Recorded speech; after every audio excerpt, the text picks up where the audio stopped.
Elle peut toucher tout type de personnes et entraîner des complications potentiellement mortelles. Mais la thrombose veineuse, qu'est-ce que c'est ? Une thrombose veineuse ou phlébite est un caillot de sang qui se forme, comme son nom l'indique, dans une veine. Le caillot présent dans la veine peut bloquer partiellement ou totalement la circulation sanguine et ainsi engendrer de nombreuses complications. Si ce caillot se forme dans une veine de petit calibre, dite superficielle, celle située dans la couche graisseuse sous la peau, on parle alors de thrombose superficielle.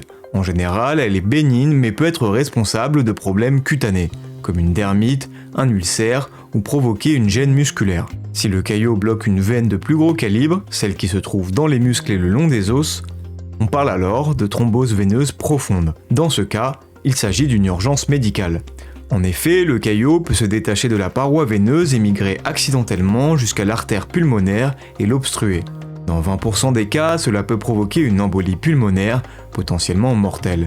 En France, chaque année, 15 000 personnes meurent des suites d'une embolie pulmonaire. Les personnes les plus atteintes par les thromboses veineuses sont les personnes âgées de plus de 75 ans, les personnes souffrant d'obésité, celles souffrant d'un cancer, les femmes qui prennent des œstrogènes, comme la pilule contraceptive ou un traitement de la ménopause, les femmes enceintes, ou encore les fumeurs.